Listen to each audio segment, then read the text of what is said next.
Learning objectives.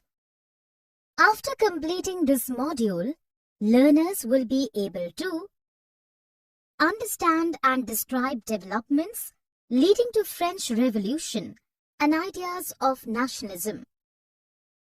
Understand and explain how nationalism gained ground in Europe. Understand and describe what led to revival of conservatism after 1815. Understand and describe the various revolutions that took place between 1830 and 1848. Understand and describe Romanticism, a cultural movement. Understand and describe the economic hardships faced by Europe. Understand and describe the process of unification of Germany, Italy, and development of the United Kingdom of Great Britain. Explain the allegorical representation of countries by artists. Explain why nationalism and imperialism led Europe to disaster in 1914. The French Revolution and the idea of the nation. Nationalism is an ideology that gives a sense of oneness or a common identity to the people of a nation through language, history, culture, national flag, national symbol, national anthem, etc. Till the middle of 19th century, various regions of Europe were ruled by absolute monarchs. The French Revolution in 1789 introduced the idea of nation-state. However, France shaped into a democratic nation-state in the true sense of 100 years later. In 1789, the monarchy was replaced by a body of citizens declaring people as a supreme power. The revolutionaries encouraged the concept of fatherland and citizen to acquire a common identity as a community with equal rights.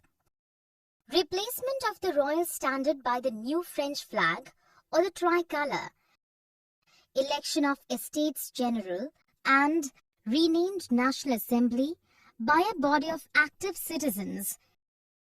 Introduction of a centralized administrative system, uniform laws, uniform system of weights and measures, and adoption of French as a common language were the hallmarks of the French Revolution. The French armies carried the idea with a missionary zeal into other parts of Europe. Napoleon led France from 1799 to 1815. He reintroduced monarchy but also introduced a Napoleonic Civil Code of 1804 which abolished privileges based on birth, gave equal rights and a right to property. These reforms were hailed as tools to freedom initially in Holland, Milan, Warsaw, etc. But people realized soon that they did not give them political freedom. Increased taxes, censorship, and forcing people to join French armies turned people hostile. The making of nationalism in Europe. Europe had no nation-states in the early 18th century as the Europeans did not share a common identity or culture. There were different ethnic groups. The Habsburg Empire of Austria-Hungary had French, Italian, and German-speaking people. The common thread binding them together was allegiance to a common emperor. The aristocracy and the new middle class. Aristocracy and middle class were two major classes of the 18th century Europe.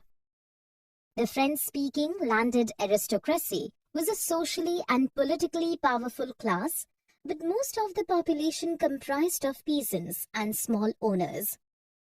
They either tilled their own lands or cultivated the states of aristocrats as serfs. Growth of trade and industrial production led to emergence of industrial towns and a commercial class of traders. Due to industrialization, another social group, the educated, liberal middle class promoting nationalism and denouncing aristocracy emerged. What did liberal nationalism stand for? The term liberalism, Latin root liber, means free. Politically, it stressed on a government by consent and demolition of autocracy and clerical privileges. Equality before law did not mean universal adult suffrage. Napoleonic Code did not allow men without property and women a right to vote. The 39 confederacies of France, each with its own currencies, weights and measures, hampered free movement of people, goods and economic exchange. The customs union, or Zollverein, abolished tariff barriers and brought down the number of currencies to only 2. The new railway network facilitated mobility, economic growth, and inspired nationalism. A new conservatism after 1815.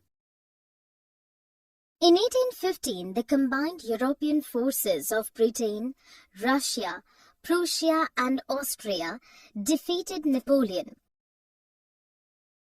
They were inclined towards conservatism and wanted to preserve the traditional institutes of states and society like monarchy, the church, social hierarchies, property, and the family. At the same time, they also approved of some changes introduced by Napoleon. With the belief that modernization could strengthen traditional institutions, they recommended a modern army, efficient bureaucracy, a dynamic economy, abolition of feudalism, and serfdom. In 1815, the European powers met at Vienna to draw a settlement for Europe and restore monarchies deposed during Napoleonic era. The Vienna Treaty resulted in restoration of Bourbon dynasty to power in France.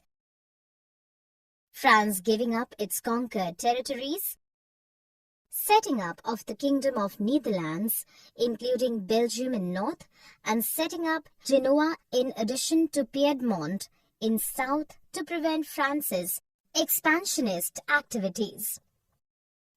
Prussia was granted new territories along with parts of Saxony, Austria got control of northern Italy, and Russia got Poland. Napoleon's confederation of 39 states remained unchanged. The revolutionaries. Supporters of liberalism were against the conservative state and social institutions. Fearing suppression for opposing the conservative monarchies, people formed secret societies in Germany, France, Switzerland, and Poland, aiming at 1. Training revolutionaries and spreading the ideals of liberalism in Europe. 2. Opposing monarchies established by the Vienna Treaty. 3. Fighting for liberty and claim freedom from autocratic rule. 4. Stressing on the formation of nation-states. The Age of Revolutions 1830 to 1848. While the conservative rulers were consolidating their powers, the idea of liberalism and nationalism was taking shape of a revolution in various parts of Europe. The liberals and nationalists belonged to the educated middle-class elite. In July 1830, the liberal revolutionaries overthrew the Bourbon kings and installed a constitutional monarchy headed by Louis Philippe. The July Revolution triggered uprisings in Brussels, leading to Belgium disintegrating from the United Kingdom of the Netherlands. Greece, a part of Ottoman Empire since the 15th century, waged a war of independence against the Ottoman Empire. It triggered nationalist feelings in the educated elite across Europe and also had support from Greeks in exile and West European countries. The Treaty of Constantinople in 1832 finally acknowledged Greece as an independent nation. The Romantic imagination and national feeling. Romanticism was a cultural movement that helped in promoting the idea of a nation. The Romantic artists condemned glorification of reason and science. Emotions, intuitions, and mystical feelings were their focal points. According to German philosopher Johann Gottfried Herder, culture could be discovered only among the common people, thus folk. Only folk songs, folk poetry, and folk dances could express the spirit of a nation truly. Romanticists strongly emphasized on vernacular language. They opined that folklores and vernacular could effectively convey the modern nationalists' message to a vast illiterate audience. After Russian control, Russian language was forced on people everywhere. Despite Russian atrocities, the Polish people used their language as a symbol against Russian dominance.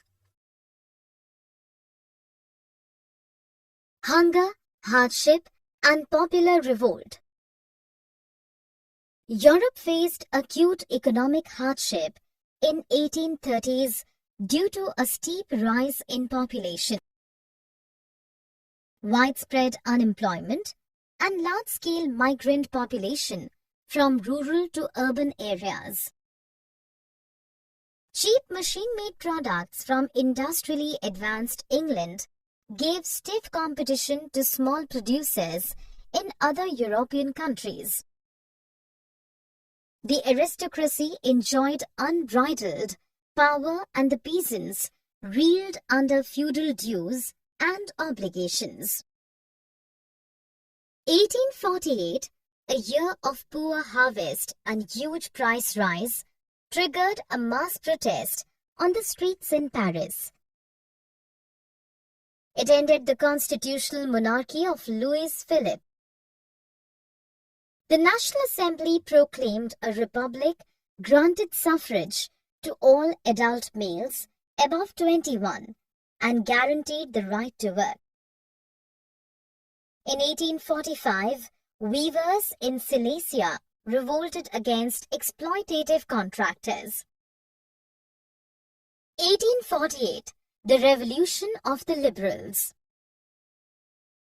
While France faced uprisings in 1848, there were revolts in other parts of Europe, Germany, Italy, Poland, Austro-Hungarian too. The liberal middle class vehemently voiced its demand for nation-states based on parliamentary principles. Numerous political associations having members from the middle class reached Frankfurt to vote for an all-German National Assembly. The Frankfurt Parliament drafted a constitution to be headed by a monarchy subject to a parliament for a German nation.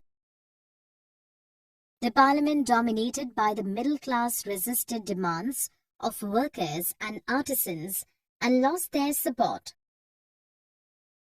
The liberal movement did not get voting rights to women. These movements were suppressed, but the monarchy realized that frequent revolts could be ended only by allowing concessions to the nationalist liberals.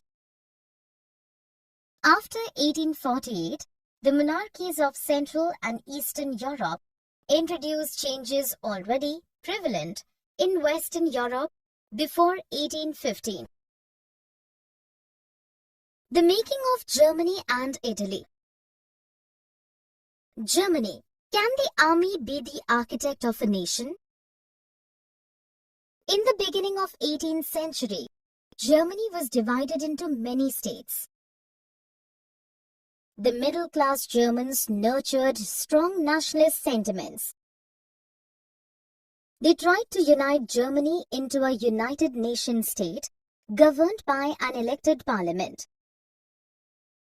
Their revolts were suppressed by the monarchy and the military. Later on, Otto von Bismarck, the chief minister of Prussia, took the lead in the unification movement. He fought 3 wars with Austria, Denmark, and France in 7 years and led Prussia to victory. It completed the process of unification of Germany. On January 18, 1871, the Prussian king, William I, was proclaimed German emperor in a ceremony held at Versailles. Italy unified. The 19th century Italy was fragmented into 7 states. Of these, only one, Sardinia Piedmont, was ruled by an Italian princely house. The north was ruled by Austrian Habsburgs. The center was under the Pope and the southern regions were under the Bourbon kings of Spain. During the 1830s, Giuseppe Mazzini formed a secret society called Young Italy. When the revolutionary uprisings failed in 1831 and 1848, King Victor Emmanuel II endeavored unification of Italian states through war. Under Chief Minister Cavour, Sardinia Piedmont defeated Austria in 1859. Armed volunteers under Garibaldi defeated the Spanish rulers in South Italy and the Kingdom of Two Sicilies in 1860 with the support of local peasants. By 1861, the process of Italy's unification was completed and King Victor Emmanuel II became the King of the United Italy. The strange case of Britain. Britain took the shape of a nation-state through a long-drawn process. Before 18th century, there was no British nation. The different British Isles had ethnic identities: the English, the Welsh, the Scots, and the Irish. Each one followed its own culture and political traditions. As the English grew in stature in terms of wealth and power, they started influencing other nations of the islands. After a long struggle, the English Parliament successfully seized power from the monarchy in 1688. The Act of Union 1707 between England and Scotland led to the formation of the United Kingdom of Great Britain. Through this act, England could extend its influence on Scotland. Under English dominance, the culture of Scotland was systematically destroyed. The Scots could neither speak their Gaelic language nor wear their national dress. Ireland also suffered similarly. The country of Ireland was divided between Protestants and Catholics. The English helped the Protestants to increase their Protestants' influence in a largely Catholic country. All Catholic revolts were suppressed by the British. In 1798, Ireland was forcibly assimilated in the United Kingdom. A new British nation took shape in British symbols like the British flag, Union Jack, and the British anthem, God Save Our Noble King. The promotion of English language and culture reduced the old nations to the position of subordinate partners in this union. Visualizing the nation. In the 18th and 19th century, artists started representing a country as a person. Nations were given an identity through female figures. The abstract form of a nation took a concrete shape with a female form. Thus, a female figure became an allegory or emblem of a nation. Artists during the French Revolution used the female form to convey ideas like liberty, justice, and republic. They also used objects to present certain ideals. Liberty was personified with a red cap or broken chain stood, and justice was personified by a blindfolded woman with weighing scales in hand. The female figure representing France was called Marianne. Her characteristics was inspired by liberty and republic, the red cap, the tricolor, and the cockade. Statues of Marianne were installed in public places so that people were reminded of their national symbol of unity and also identified with it. Marianne images were also marked on coins and stamps. Germania represented the German nation. Germania is visualized as wearing a crown of oak leaves, as the German oak is a symbol for heroism. Nationalism and imperialism. By the end of the 19th century, nationalism lost its characteristics of idealistic liberal democratic sentiment, which reflected prominently in the first half of the century. There was growing intolerance amongst the various nationalist groups. The dominant European powers used their intolerance to fulfill their own imperial aims. The region called Balkan was a serious source of nationalist tension in Europe after 1871. The Balkan region comprised of the modern-day Romania, Bulgaria, Albania, Greece, Macedonia, Croatia, Bosnia, Herzegovina, Slovenia, Serbia, and Montenegro. Their inhabitants were broadly known as the Slavs. The Ottoman Empire, when headed towards a collapse, initiated a feeling of nationalism. It tried to strengthen itself by modernization and internal reforms, yet could not stop its European nations by breaking away. Each separated nation fought with the other for political rights and independence.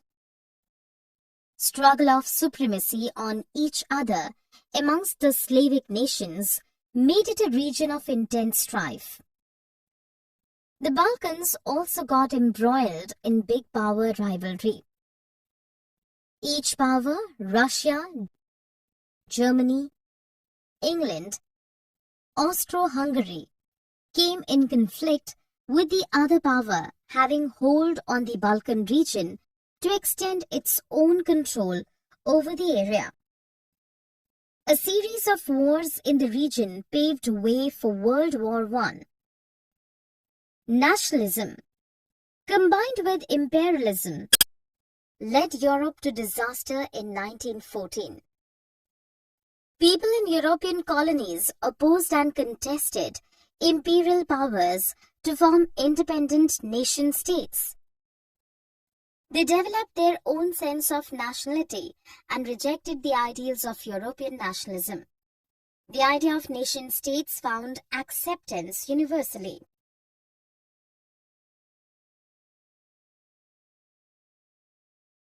Summary.